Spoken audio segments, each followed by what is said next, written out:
My parents kicked me out of their house during a 4th of July barbecue because I'm a helpless mooch.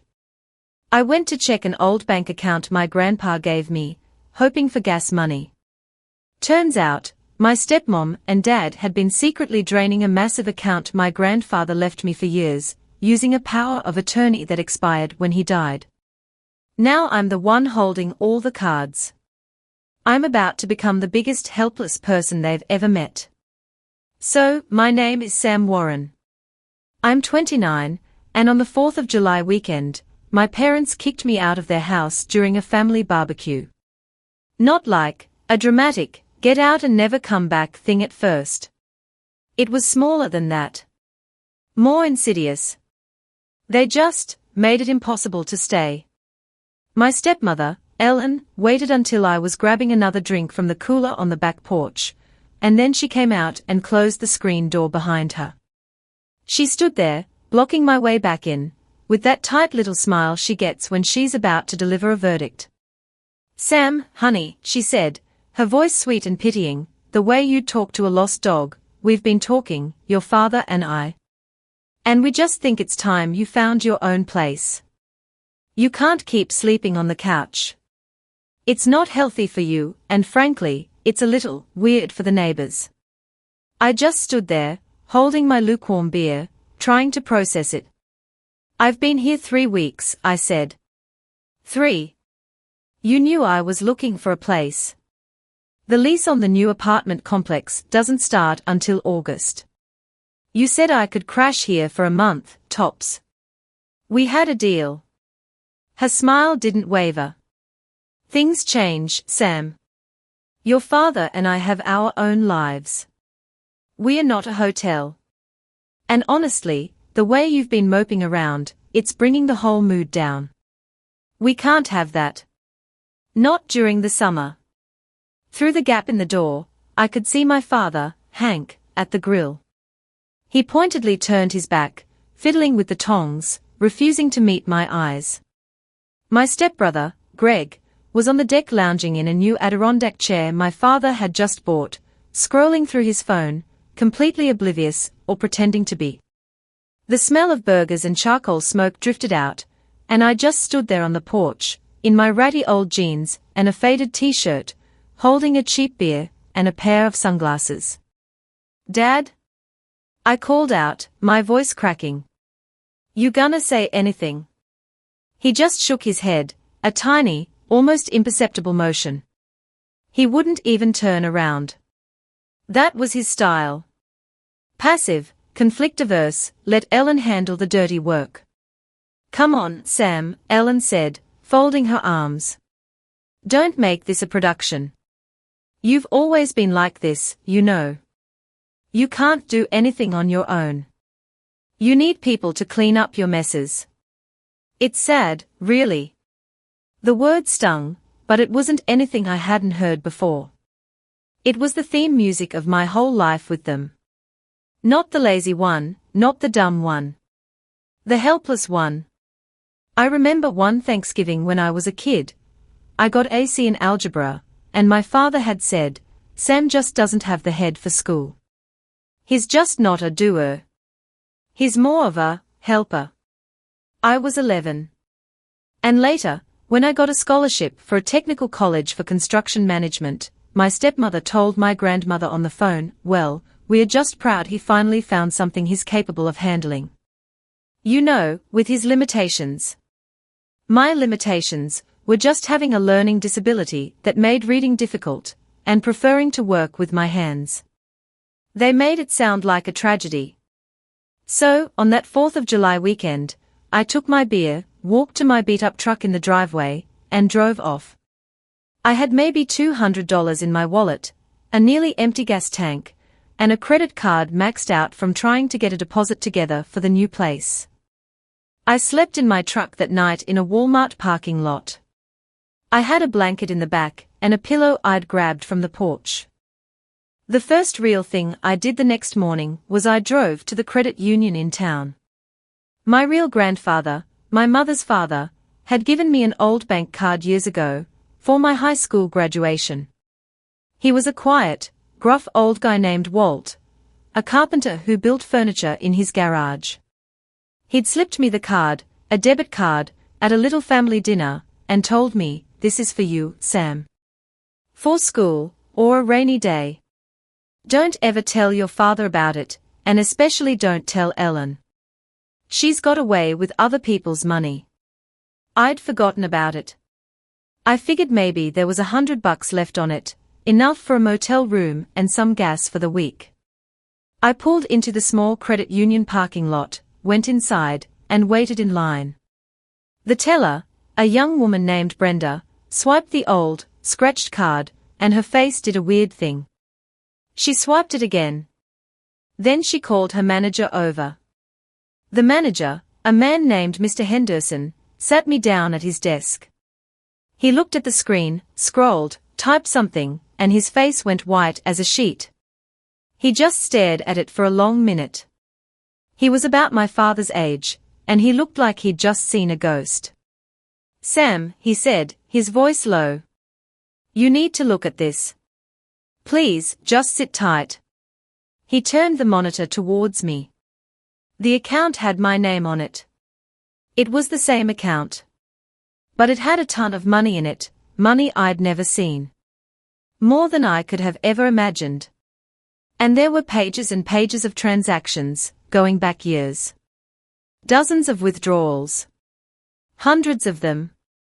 All going to one account. The account was held jointly by Hank Warren and Ellen Wagner. My father and my stepmother. I sat there in that hard plastic chair at the credit union, staring at the screen. My brain was just static. I couldn't connect the numbers on the screen to any reality I knew. I'd been sleeping in a truck for a night, and these numbers on the screen could have bought me a house. A nice one. With a garage.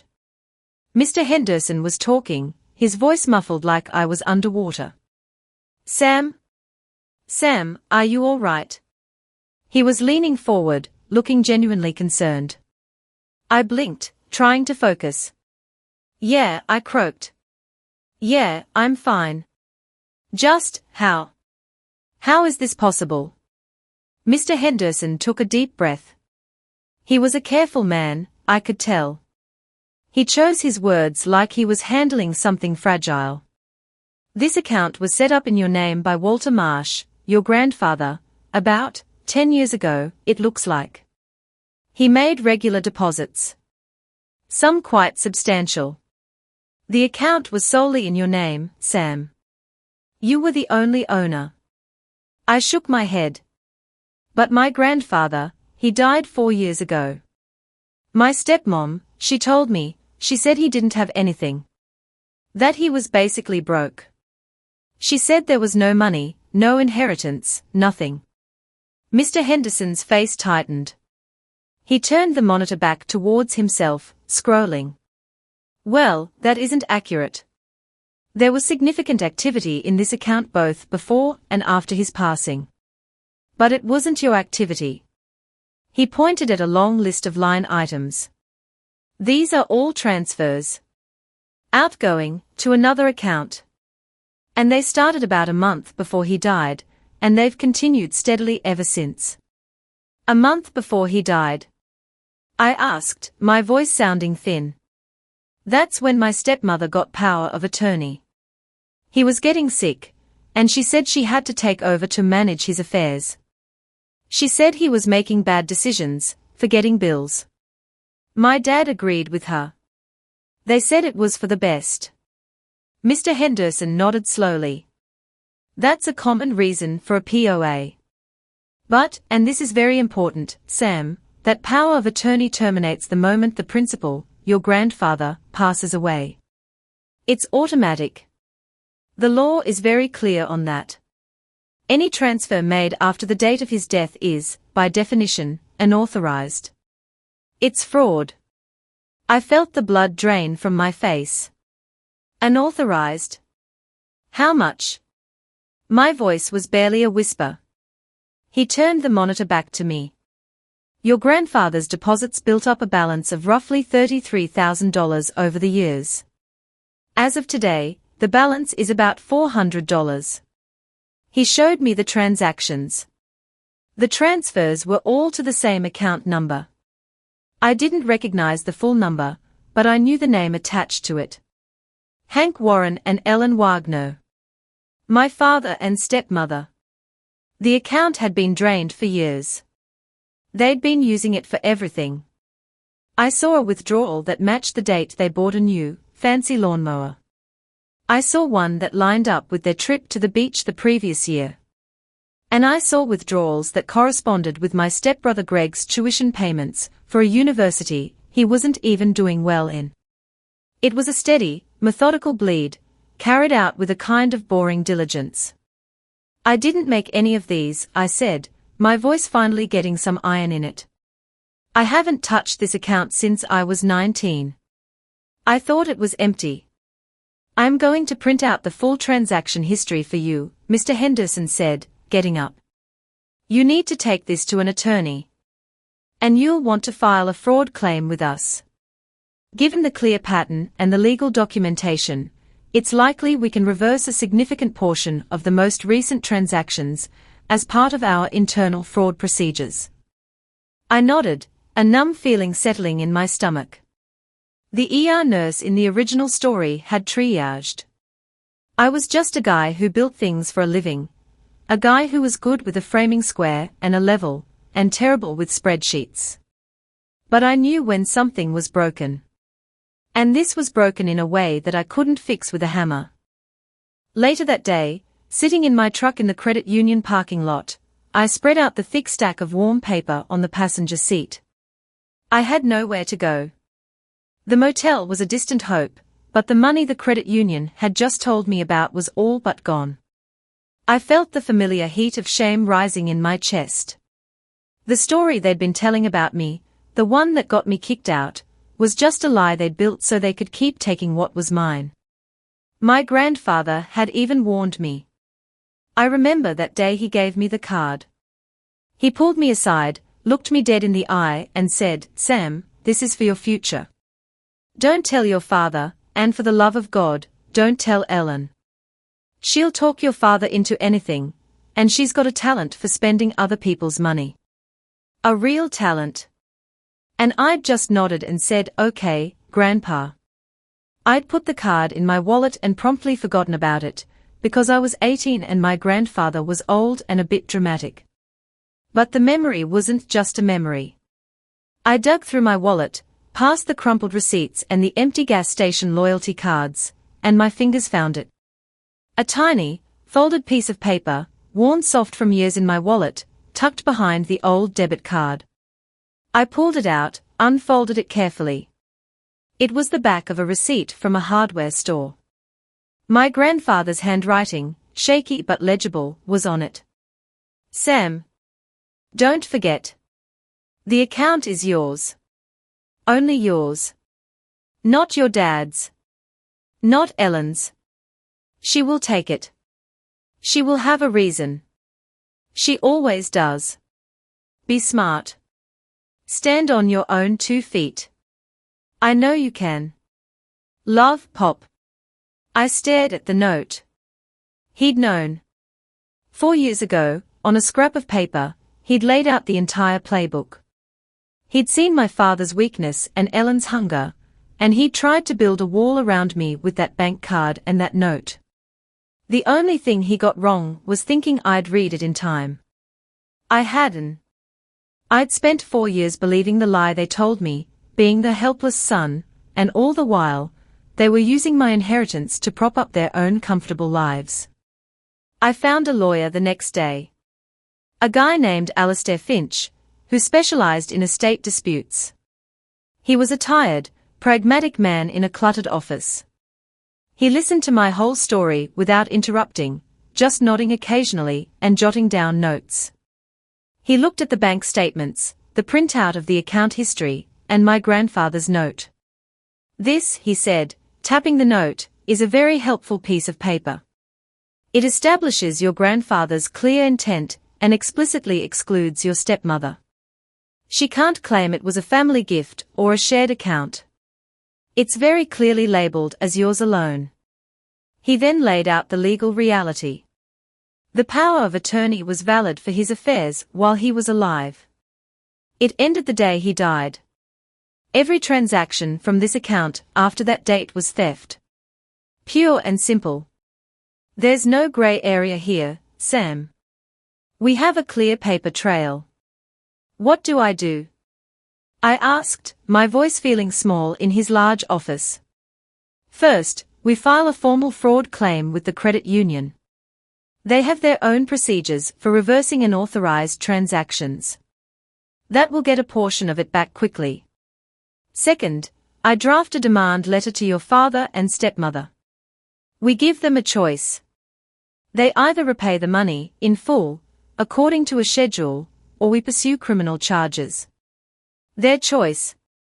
Alistair looked at me seriously. You need to understand, Sam. This isn't a family squabble. This is a felony. The amount is well over the threshold. They could go to prison. I sat there, the weight of his words settling on me. A felony. My father. A man who couldn't even look me in the eye when his wife was kicking me out, could be facing prison time. I felt a strange, cold resolve. It wasn't about revenge. It was about reclaiming what was already mine. My grandfather didn't want me to be the victim. He wanted me to be the owner of my own life. And that meant taking this back, no matter who it hurt. Let's do it, I said. I told Alistair I didn't want to destroy them, I just wanted my money back. But the choice would be theirs on the record. While Alistair started his work, I got a call from Ellen. She was furious. I don't know what you've done, Sam, but the bank called your father. They asked about some account.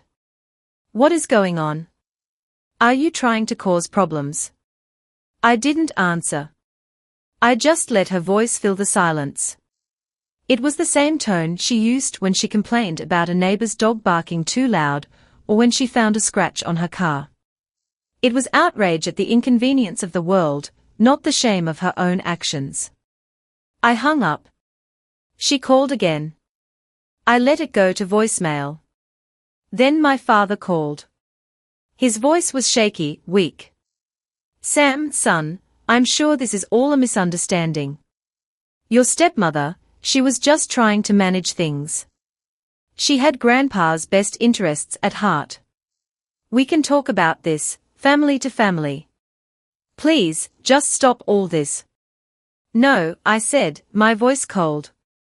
It was the first time I'd ever said no to him like that. You can talk to my lawyer, Dad. He's the one who'll decide what happens next. The floodgates opened then. Texts from my stepmother, alternating between threats and pleas. You're ruining your father's health. This is not what your grandfather would have wanted. How dare you accuse me of stealing? I did everything for that family. We should have never taken you in. And then, the final one, the one that confirmed everything, you can't do anything on your own, Sam.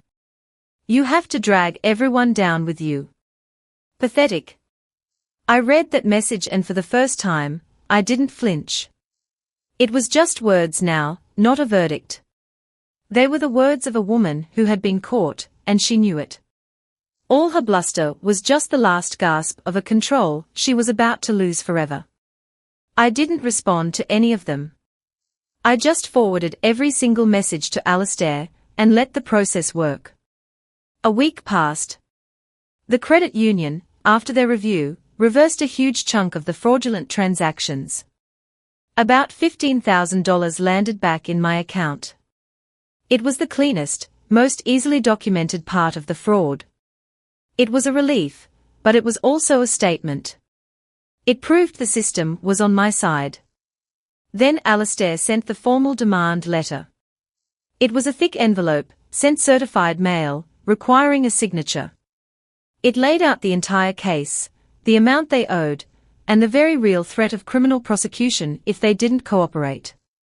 The silence that followed was deafening. The threats and pleas stopped. I had no idea what was happening in their house, but I knew the dynamic had shifted. The people who had all the control, who had been the architects of my life, were suddenly powerless. The most helpless person in the family, the one they'd kicked out because he couldn't do anything on his own, was the one holding every single card. The family dinner was my stepmother's idea, of course. She'd been cornered by the certified letter, and her only play left was the one that had always worked: use the family as a shield. She called my aunt, my uncle, my cousins, even my grandmother on my father's side. She announced a family meeting to resolve this unfortunate misunderstanding and get to the bottom of Sam's hurtful accusations. She was going to surround me with people who'd heard her version of the story my whole life. The version where I was the struggling, directionless kid who couldn't hold down a job or a relationship, the one who needed constant help. I got the call from my Aunt Carol. "Sam, honey, your stepmother is just beside herself. She says you're making some terrible claims about her and your father. We are all getting together on Sunday. Please come. We want to hear your side." I knew what it was. It was an ambush. The same setup they'd used when I was a kid, when I'd gotten in trouble for something I didn't do.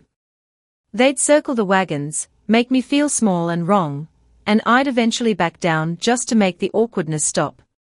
But I wasn't that kid anymore.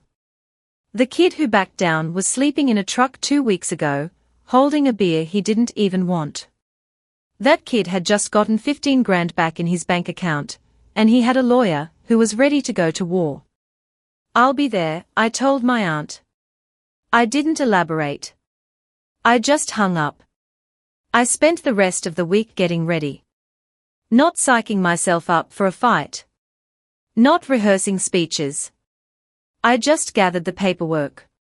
Alistair had prepared a clean packet for me, the full bank statement history with the unauthorized transfers highlighted, a copy of the legal timeline showing the power of attorney expiration date, and most importantly, a copy of my grandfather's note.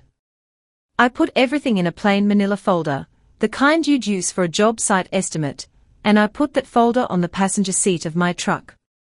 The Sunday of the dinner arrived. I drove to my father's house, the same house I'd been kicked out of. It looked the same. The lawn was freshly mowed, the grill was out on the back deck, and there were a couple of extra cars in the driveway. I parked on the street, sat for a moment, and touched the folder. It felt solid in my hands. Then I got out, walked up the front path, and knocked on the door. Ellen answered. She was wearing a nice summer dress and had a tight, rehearsed smile plastered on her face. "Sam," she said, her voice dripping with false warmth. "We are so glad you could come. Everyone's here. We are just going to have a nice dinner and talk this all through. Like a family." I didn't smile back. "Sure, Ellen. Let's talk." She led me into the living room, and it was exactly as I'd expected. My father, Hank, was in his usual chair, staring at the floor. My stepbrother Greg was there, slouched on the couch, looking annoyed. My Aunt Carol and her husband, Uncle Mike, were sitting on the love seat. My cousin Lisa was perched on the arm of a chair. And my grandmother, my father's mother, was in the corner, looking anxious and confused. She was old and frail, and I knew Ellen had probably driven her over herself, using her as a prop. The air was thick with unspoken opinions. Everyone looked at me like I was the problem that had walked into the room. Ellen motioned for me to sit, but I stayed standing. I didn't want to get comfortable in a house that wasn't mine anymore. "Sam," my father finally spoke up, his voice weak and strained. "Son, we didn't want it to come to this. This is all just a big misunderstanding. Your stepmother, she was just trying to help. Your grandfather's affairs were complicated, and she was doing the best she could." I looked at him. I tried to find a shred of the man who'd taught me how to hold a hammer, who'd shown me how to build a birdhouse when I was 8. All I saw was a coward who'd let his wife steal from his own son and then blamed the son for noticing. "A misunderstanding, Dad." I asked, my voice quiet. I got locked out of this house because I couldn't do anything on my own. I slept in my truck. That's not a misunderstanding. That's just what happened. Ellen cut in, her voice getting shrill. We were concerned about you, Sam. You had no plan. You were just moping around. It was for your own good. A little tough love. I had a plan, I said, turning to her. I had a lease starting in 2 weeks. I had a job. A good one. You knew all that. But you needed me out of the house. You needed me gone because I was getting too close. I was starting to ask questions about money. About Greg's tuition. About the new truck my father bought. Greg shifted uncomfortably on the couch. What does that have to do with anything? He muttered. I pulled the folder out from under my arm and held it up. It has everything to do with it. You want to talk about this misunderstanding? Let's talk about it. I opened the folder and started laying pages on the coffee table. These are bank statements for an account my grandfather opened in my name when I was 18. Only my name. He made deposits over the years. He was putting money away for me. For my future. I set down the next page. These are the withdrawals. All of them, going back years. Every single one of them is an outgoing transfer to this account. I pointed to the account number on the page. That's the account you and Dad share, Ellen. The joint one. The one that paid for Greg's college, for the new landscaping, for that trip to the mountains you took last fall. The room went quiet. My Aunt Carol leaned forward, squinting at the pages. Hank, is that true? She asked, her voice full of disbelief. My father wouldn't meet anyone's eyes. He just stared at his hands. Ellen's face was a mask of barely controlled fury. That's not what happened, she snapped. Your grandfather wanted us to have that money. He told me before he died. He said it was for the family. He knew Sam was struggling, and he wanted to make sure we could take care of him. That's what it was. A family fund. I was ready for that. He told you that? I asked, my voice dangerously calm. When did he tell you that? Was it before or after he wrote this? I pulled out the last piece of paper from the folder. A copy of the hardware store receipt with my grandfather's note on it. I held it up so everyone could see. He gave me this the same day he opened the account. I was 18. He folded it up and put it in my wallet. He told me to keep it safe. He said, and I quote, "This is yours, Sam. Only yours. Not your dad's. Not Ellen's. She will take it. She will have a reason. She always does." I looked right at Ellen. He knew. 4 years before he died, he knew exactly what you'd do. Ellen's composure shattered. That's a lie. He was a senile old man. He didn't know what he was saying. He was confused. He wasn't confused when he put my name on the account, Ellen, I said. He wasn't confused when he made me the sole owner. And he definitely wasn't confused when the power of attorney, the one you got him to sign, expired the day he died. The law is very clear on that. Every transfer after his death was theft. You stole from me. And now the bank is reversing what they can, and my lawyer has a demand letter for the rest. The room erupted. My Aunt Carol was staring at Ellen like she'd never seen her before. My Uncle Mike was shaking his head. My cousin Lisa looked like she wanted to disappear. But my grandmother, my father's mother, who'd been quiet the whole time, finally spoke up. Her voice was thin but clear. Ellen, she said, I remember when Walt gave Sam that card. I was there. He was as sharp as a tack. He told me, right there at the table, that's for Sam. For his start. He's the only one who deserves it. She looked at her son, my father. Hank, you were there too. Don't you remember? My father finally looked up. His face was pale, and his eyes were wet. I remember, Mom, he whispered. His voice was broken. I remember. That was the moment the whole house of cards collapsed. Ellen started screaming then, a shrill, desperate noise. After everything I did for this family. The sacrifices I made. You ungrateful, worthless little. But nobody was listening to her anymore. They were all staring at her, at the woman who'd been caught. The mask had slipped completely, and underneath it was just rage and fear. She looked around the room for support and found none. Her husband was crying. Her stepson was looking at her like she was a stranger. Her allies had vanished. I stood up. I don't want to destroy this family, I said, and I meant it. I want what's mine. That's all. My grandfather gave it to me, and I'm taking it back. The bank is reversing the transfers. The rest, you'll pay back, Ellen. That's the deal. Pay it back, and no one goes to jail. That's more of a chance than you gave me. I picked up my folder, keeping the copies. I'm leaving now. If any of you ever want a real relationship with me, you know where to find me. But it's going to be on my terms. I walked out of the living room, past the silent, staring relatives, through the front door, and down the porch steps. I didn't look back. For the first time in my life, I was the one leaving first, not the one being left behind. The weeks that followed the family dinner were strange. Quiet in a way I wasn't used to. The threats and pleading texts from Ellen stopped completely. I found out later from my Aunt Carol that my father had finally grown a spine, at least a small one, and told Ellen to back off.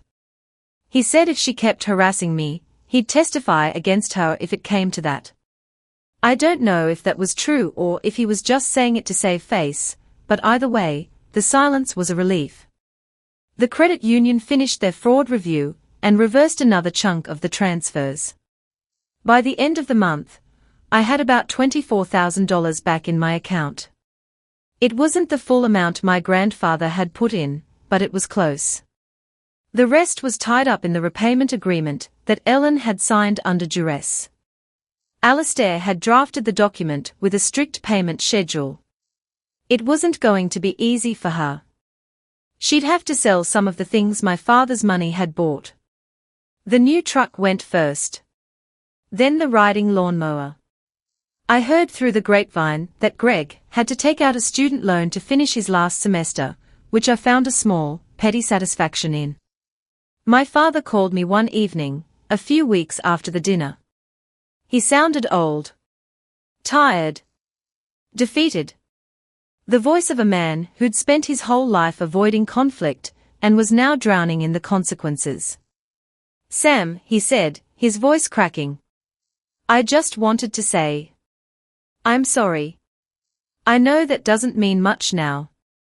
But I should have stopped her. I knew what she was doing. I knew about the account. I saw the statements. I didn't want to fight. I didn't want the drama. I thought if I just kept my head down, it would all work itself out. I didn't say anything for a long moment. I was standing in my new apartment. The one I'd been saving for. The lease had started in August, and I'd moved in 2 weeks before. It was small, a one-bedroom on the second floor of an old building. But it was mine. Nobody could lock me out of it. Dad, I finally said, I appreciate you saying that. I do. But you didn't just keep your head down. You let her steal from me. You let her lie to me at Grandpa's funeral. You let her kick me out of the house in the middle of a barbecue. You were there for all of it. You didn't stop a single thing. He was crying now. I could hear it in his breathing. I know, son. I know. I failed you. I failed Grandpa. I failed everyone. I'm so ashamed. I felt a pang of something. Not forgiveness, exactly. But maybe a sliver of pity. He was a broken man, and he'd made himself that way. He'd chosen the path of least resistance, and it had led him to a place where his own son couldn't look at him without seeing a coward. Dad, I said, softer now, I'm not going to pretend this didn't happen. But I'm not going to cut you out of my life either. If you want to have a relationship with me, it's going to be on my terms. No Ellen. No drama. Just you and me, maybe a beer, and we try to figure out how to be something like a father and son again. But that's up to you. I'm not going to chase you. He was quiet for a long time. Then he said, his voice thick, I'd like that, Sam. I'd really like that. We hung up. I sat on the floor of my empty apartment, surrounded by boxes, and I felt something shift. It wasn't happiness. It was more like relief. The weight of being the helpless son, the one who couldn't do anything on his own, had finally been lifted. And I realized I'd been carrying that weight my whole life. Even when I was a kid, before the theft, before Ellen, I'd been the helper, the one who was just there to assist, never to lead. It was a story they'd written for me, and I'd believed it. I'd been so busy being the person they told me I was, I never stopped to ask who I actually wanted to be. I started unpacking that night. I had very little furniture. A cheap bed frame from a discount store. A folding table and a couple of plastic chairs for the kitchen. But I had the tools of my trade, my hammer, my level, my framing square, and I had my grandfather's note. I found a simple picture frame at a thrift store, the kind with a plain black border, and I put the note in it. The hardware store receipt, the yellowed paper, the shaky handwriting. I hung it on the wall in my kitchen, right next to the window where the morning light would hit it. I read it every morning with my coffee. Sam, don't forget. The account is yours. Only yours. Not your dad's. Not Ellen's. She will take it. She will have a reason. She always does. Be smart. Stand on your own 2 feet. I know you can. Love, Pop. He'd given me money, yes. And that mattered. It mattered a lot. It gave me a safety net, a cushion I'd never had before. But the real gift, the thing I held onto, was the note itself. The fact that he'd seen me, the real me, not the version my father and stepmother had constructed. He'd seen the person who could stand on his own, who could build things, who could figure things out. He'd just been waiting for me to see it too. Cody, or rather, my stepbrother Greg, reached out a few weeks later. He sent me a text, which was a big step for him. He wasn't much of a talker. Hey. Can we get a coffee or something? I need to talk to you. We met at a diner near his campus. He looked different. Less slouched, less dismissive. He looked like someone who'd just realized he'd been living in a house made of cards. I didn't know, he said, not making eye contact. About the money, I mean. I knew Mom was getting money from somewhere, but she told me it was from an inheritance from her side of the family. She said it was a trust fund that was finally paying out. I didn't ask questions. I just took it. I'm sorry, Sam. I'm sorry I was such a jerk. You were a jerk, I agreed, but there was no heat in it. But you were also a kid. And you were just the golden boy. You didn't have to think about where things came from. That's not your fault. It's just how they set it up. So what do we do now? He asked, looking at me. Are we, like, okay? I shrugged. We're not enemies. But we're not brothers, Greg. Not yet. We just met each other, really. The real versions. We've got a lot of time to figure out the rest. If you want to. He nodded slowly. I think it was the first time anyone had ever told him he had to earn a relationship. It was good for him. I wasn't trying to punish him. I just wanted to make sure that when we rebuilt something, it was built on something real, not on a pile of stolen money and lies. I continued working at the construction company. I had a good reputation there. I was reliable, I showed up on time, and I was good at my job. A few months after everything settled, my boss came to me with a proposition. They were looking to promote someone to site foreman. It was a management position, more paperwork, more meetings, less hands-on building. I hesitated. I liked being on the tools. It was what I was good at. But then I remembered my grandfather's note. He didn't tell me to just be a carpenter. He told me to stand on my own 2 feet. And that meant taking the bigger jobs, even if they were harder. I'll do it, I told my boss. And I did. It was hard. I had to deal with supply chain issues and scheduling conflicts, and guys who didn't want to listen to a foreman who was barely 30. But I figured it out. I asked questions. I made mistakes. I learned. And slowly, I became the guy other people came to for answers. Ellen made the first payment on the repayment plan. It was a small amount, but it was something. She didn't call me. She didn't send a note. She just wired the money, and I got a confirmation from my bank. It was like a final acknowledgement of what had happened. She couldn't pretend anymore. The money was leaving her account and coming to mine, and there was nothing she could do about it. I still go to family events sometimes. My Aunt Carol hosts a Thanksgiving dinner every year, and I go to that. My father is usually there. We talk, a little stiffly, about work and the weather and sports. It's not the relationship I wish I had, but it's something. It's honest, at least. I don't pretend he's the father I needed. He doesn't pretend I'm the helpless son he used to have. We just exist in the same space, trying to find a new way to be. My grandmother passed away a year later. She was old, and it was peaceful. At her funeral, my father stood next to me during the service. He didn't say much, but he stood next to me. My stepmother was there too, in the back, looking small and diminished. She tried to catch my eye a couple of times, but I didn't give her the satisfaction. I wasn't angry anymore. I was just empty of her.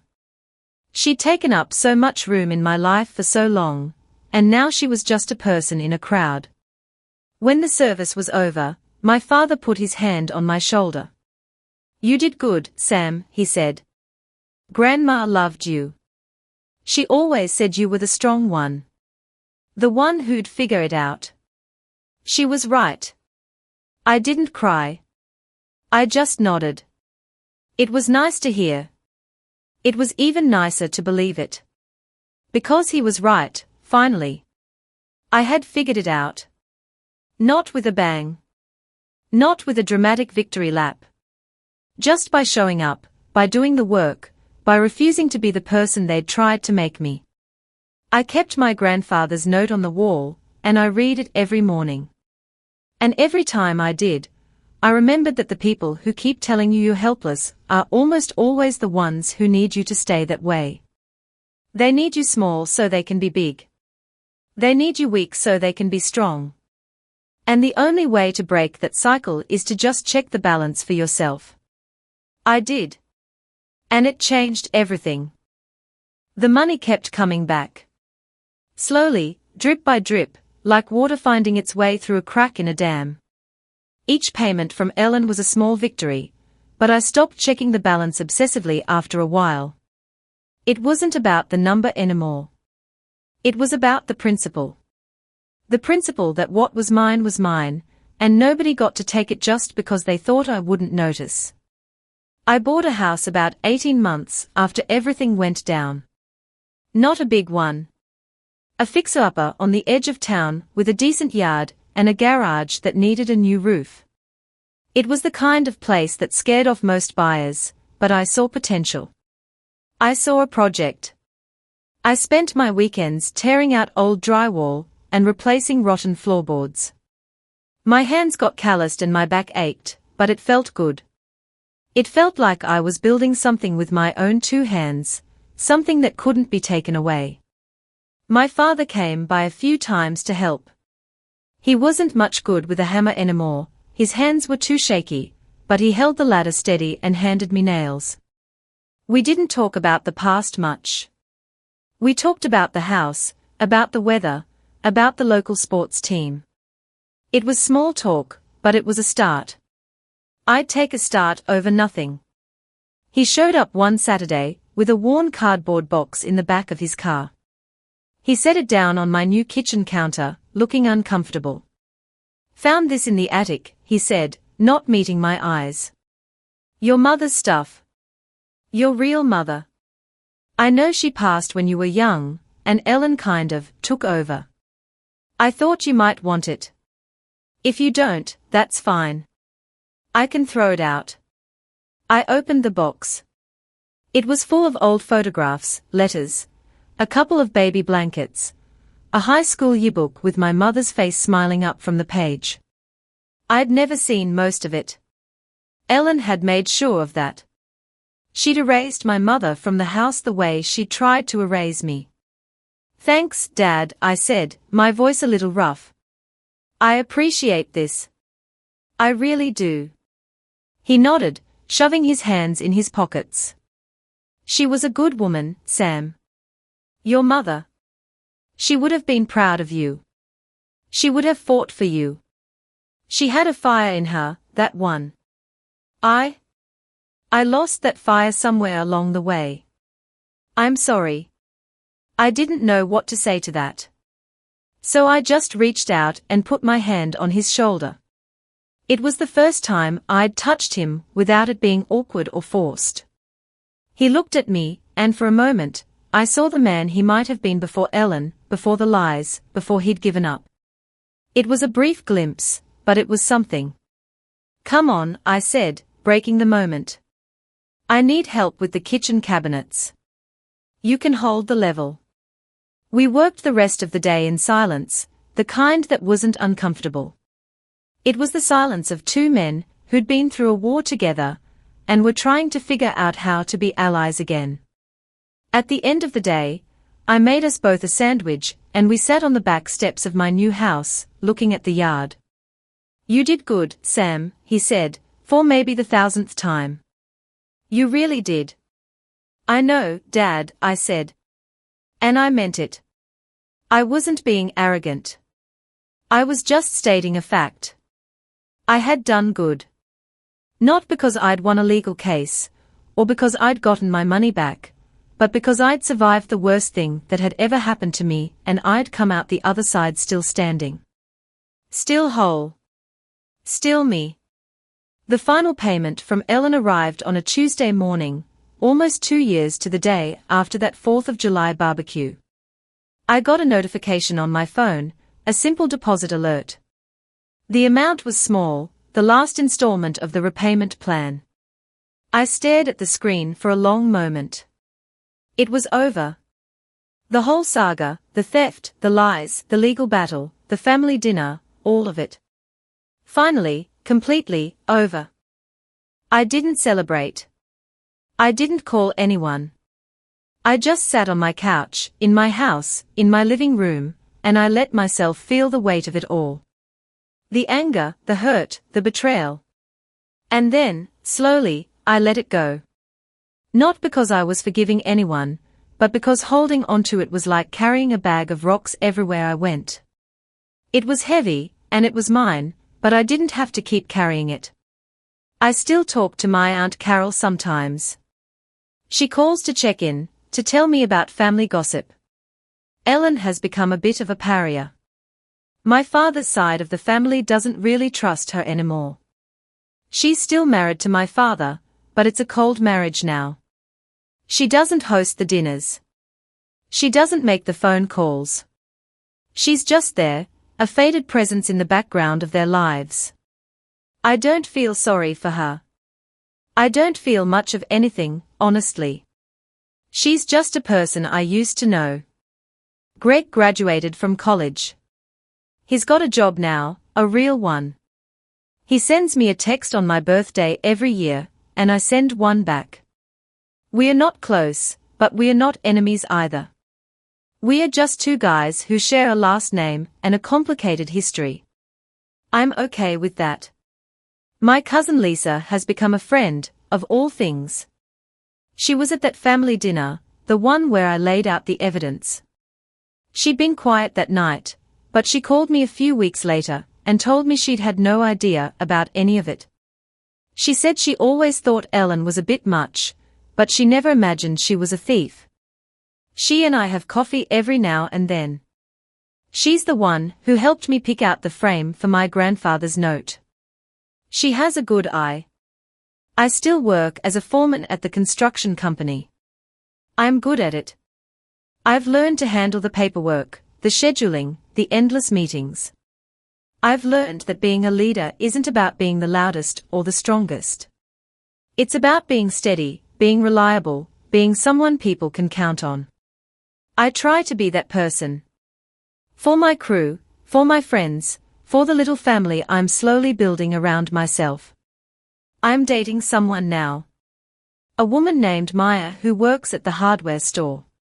She's got a sharp wit and a kind heart, and she doesn't put up with any nonsense. She knows my whole story, the whole ugly saga, and she didn't flinch. She just said, "So you're the guy who stood up to his family. Good for you." That was it. That was her reaction. She didn't treat me like a victim. She treated me like someone who'd done something hard and come out the other side. I think I might love her. I haven't told her that yet. I'm taking it slow. I've learned that the best things in life aren't the ones you rush into. They are the ones you build, brick by brick, day by day. Like my house. Like my career. Like my relationship with my father. Nothing in my life that's worth having came easy. And I'm okay with that. The hard things are the ones that stick. Every morning, I make my coffee and I stand in my kitchen and I read my grandfather's note. It's faded a little more over the years, the paper getting more fragile, the ink getting harder to read. But I don't need to read it anymore. I have it memorized. I know what it says. It says, be smart. Stand on your own 2 feet. I know you can. And I can. I proved it. Not to my father, not to Ellen, not to anyone else. I proved it to myself. That's the only person who needed to see it. The woman who told me I was helpless had it backwards. She was the one who couldn't do anything on her own.